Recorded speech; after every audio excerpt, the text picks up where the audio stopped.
चुनावी माहौल और दीपावली का पर्व जिसको लेकर हम लगातार समाज सेवक जन नेताओं के पास जा रहे हैं, जहां हमारे पास वरिष्ठ समाज सेवी हैं जो मिशन सुरक्षा परिषद से प्रदेश अध्यक्ष अनुसूचित जनजाति प्रकोष्ठ के विशालानंद गिहार जी, जिनसे जानते हैं कि चुनावी जो माहौल है उसको किस तरह से देख रहे हैं और आने वाले पर्व पर आखिर क्या खास करने वाले हैं। विशाल जी, बहुत बहुत स्वागत आपका। किस तरह से देखते हैं इस चुनावी रण को जो इस समय चल रहा है यूपी में? देखिए, ये जिस तरह का चुनावी माहौल है इस वक्त, विक्रम जी, मैं बताना चाहूँगा कि ये इस जो 2022 का चुनाव है ऐतिहासिक होने जा रहा है। सत्ता परिवर्तन का समय है।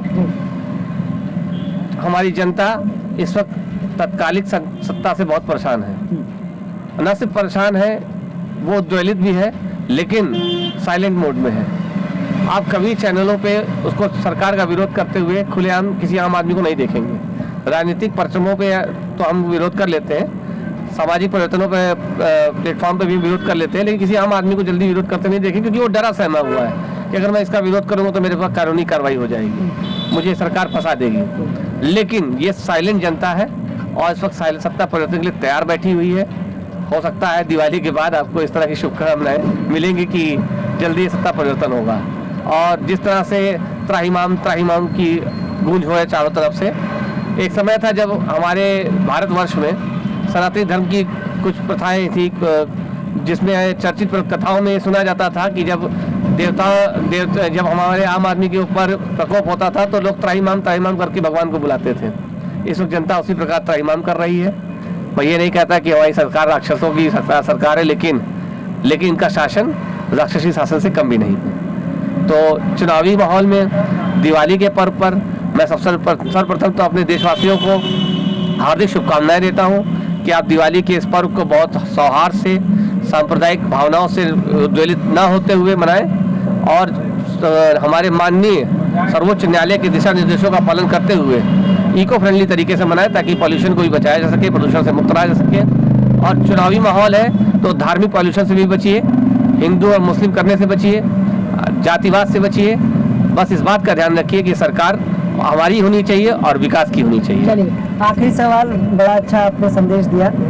राम मंदिर फिर से आ गया है भाजपा सरकार के मुंह पर, क्या कहना चाहेंगे? देखिए ये तो एक हास्य का प्रश्न बन गया है कि आप राम मंदिर की बात बार बार उठाते हैं, सत्ता के शासन के लोग, भाजपा के लोग।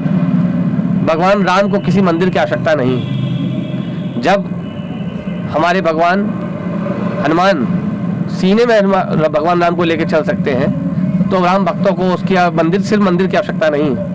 राम भक्तों को पेट पे भोजन की आवश्यकता है, सर पे छत की आवश्यकता है, जमीन की आवश्यकता है, अनाज की आवश्यकता है, रोजगार की आवश्यकता है।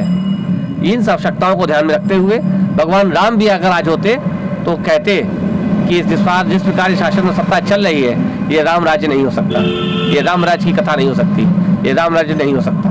तो इस हिसाब से, मेरे हिसाब से, भगवान राम भी उस वक्त दुखी होंगे और यही उम्मीद करता हूँ कि जनता इस बार सत्ता परिवर्तन लाके भगवान राम को खुश करने का प्रयास करेगी। बहुत बहुत धन्यवाद। साफ तौर पर यूपी की जनता भी इस चुनावी रण के लिए तैयार है। माहौल क्या है और आखिर जनता किस तरह से जवाब देगी, क्योंकि चुनाव के समय ही बीजेपी को राम मंदिर याद आते हैं। राम मंदिर, रामराज की स्थापना कर दी गई है बीजेपी के द्वारा, लेकिन अभी भी चुनावी जो मुद्दा रहा है राम मंदिर, उसको लेकर सियासत कम नहीं हुई। देखने की बात होगी कि 22 के चुनाव में आखिर किस तरह से सत्ता परिवर्तन होगा। वहीं दीपावली के पर्व पर विशालानंद गिहार ने क्षेत्र के लोगों को, देश की जनता को दीपावली की शुभकामनाएं दी और इको फ्रेंडली तरीके से उन्होंने कहा कि हर तरह के बातों से बचे, मंदिर मस्जिद से बचे, धार्मिक विवादों से बचे। आप सभी को, हंगामा टाइम्स के दर्शकों को और प्रदेश की जनता को इस पावन पर्व की शुभकामनाएं। इसी के साथ मैं आपसे इजाजत चाहूँगा।